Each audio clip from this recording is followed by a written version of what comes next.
So I was thinking it'd be super, it just seems obvious that we take a little bit of time to say, how did we do this? Like, where'd this all come from? Why are we, how did we end up with a, oh, that's my puppy in the background. How did we end up making these, writing this book and where'd the cards come from? So do you remember like how we, I remember the early conversations just being very much like, what are we going to write this about? You know, and not having, any agenda going into it. We kicked around, all great. kinds of ideas, lots of just brainstorming about what do we do? What does the work? What kind of work do we do? What are the things that get us excited is where I think a lot of the exercise, the discussion went. What are the parts of our practices? What parts of our teaching is exciting or rewarding, particularly rewarding? Also, I thought I seem to recall there was a fair bit of talking about what do we think we probably focus on more than our original education had led us to. I think about my music ed education versus my Dalcroze education and kind of what it prioritized, and then what does the Dalcroze practice prioritize, and they're not Yeah. often And exactly even the maybe same. even more specifically, what is it that you and I, as Dalcroze practitioners, do that we think is a little bit of a differentiator, even among other Dalcroze teachers, Yeah, that's right. which is, um, not to say that other Dalcroze teachers don't think about this stuff eat too, but it's definitely a big priority for us in our conversations about this teaching, and and frankly, at the Carnegie Mellon Training Center, these are the kind of discussions we're having a lot. So, um, I think the idea about being,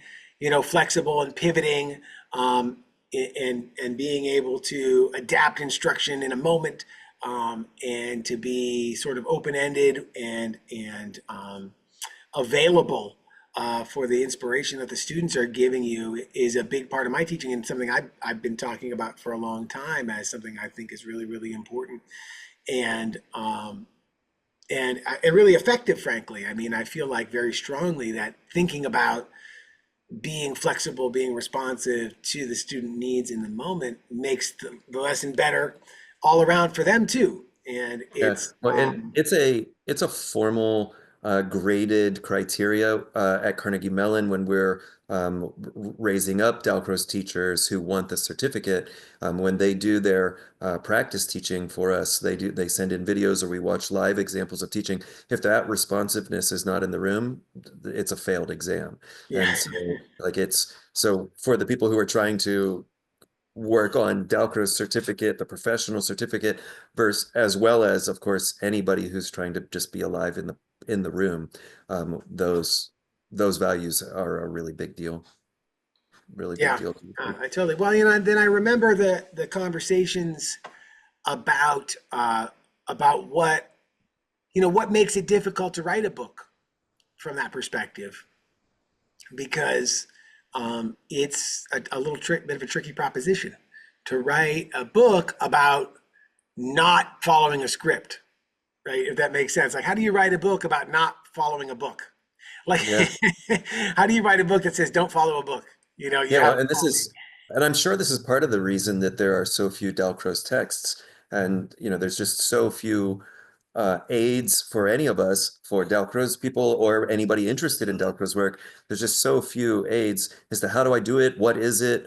What would be the first couple steps? How could I get going?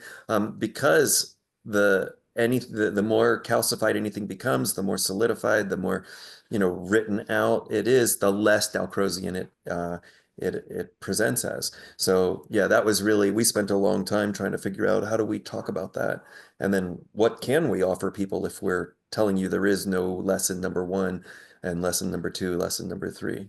hmm Yeah, that was a challenge in our early discussions, and then um, I think I remember that Melissa, your wife, had the suggestion to do something with cards. Um, She always knows what's trending. She's just yeah, sharp. So she knows that it's a popular thing, um, and that it actually ended up to really suit our needs. And I can't remember if it was chicken or egg situation, whether we thought about doing cards first and then figured out that actually the cards really do make a really nice sort of allegory to the way a Dalcroze mind might work, right? Like the Yeah. idea of having all of these options and being able to arrange them and shuffle them and pull them out in any order is, really apt. But I think that I can't recall if which came first, but for sure it was serendipitous because it's right. Like the mind of the Dalcroze teacher is like this big shuffled deck of cards that you can pull out at any given moment. Yeah, you've for a long time used the analogy of the Rolodex. We see a class, we get to a pivot point in the class, we realize something needs to change, or this exercise is going to go stale, or it's going to fail. And then I think, okay, well, what are the 20 things I could do here? And you've said, oh, I go to the Rolodex in my mind of the 20 things that would be appropriate at this Yeah. moment in time. When I'm teaching pedagogy, we'll often say, you feel that? That's a pivot point right there. And then we'll Mhm. sit with the teachers and brainstorm what are 20 things we could do right here, and then Yeah. realize each one of them is a choose your own adventure. Um, and Yeah, I and even to that point, that I've always thought of it that way. But when I now that we have the cards to use, and I'm able to use them in my class, like it really makes it that much more salient. And it really makes you understand that you really could pull any of those cards and make it work. And maybe you should just pick one instead of thinking of being so precious about, well, this is exactly what I want to accomplish. Maybe you should just do something and see where it goes. And like that has been a really, powerful realization for my own teaching practice. And I think for my students too, to realize that hey, sometimes we can just let's just see what happens if we do this, add this wrinkle, or we just eh, add this command in. So yeah, there's something really powerful about not just the idea that I can flip through the Rolodex and make the right choice, but you know what? Maybe just any choice would be just fine, and see what happens.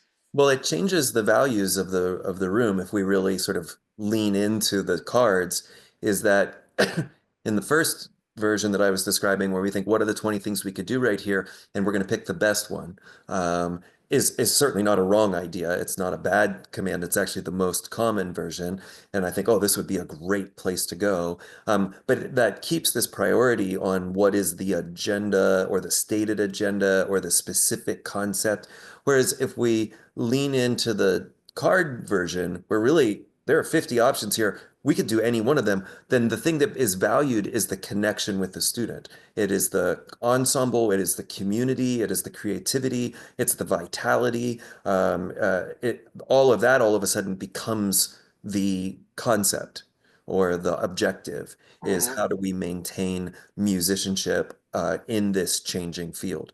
And so it's kind of a wonderful way. When we describe the cards in the book, we say, well, there's a couple ways you could play this. And one way is deal out some cards and now choose the pairings. And so that is maybe kind of that first idea where I'm choosing a pairing that has a thread. And I could have done any card, but I like the pairing of these two better.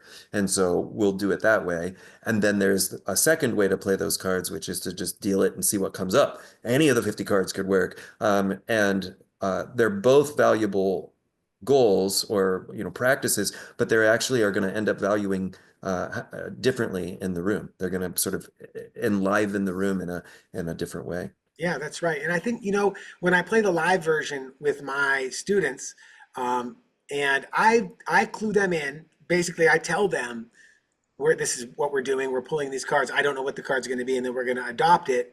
I don't so much yet ask them to solve the riddle, but I definitely they know that the next card that comes up is going to change things, and they look forward to what that change is going to be. And then at the end, having a moment to reflect, they really can blow my mind with what they're observing, like what they're reflecting. What did we do here? What did you learn? What did we uncover? They say wild things about, musical and extra musical and, just developmental things that they're practicing. And, I think a big win for them, and it makes me a stronger teacher too. So I've really enjoyed playing with the cards in my room. We're having a good time. All right, well, that's probably a good place to bring it in for a landing here on this one.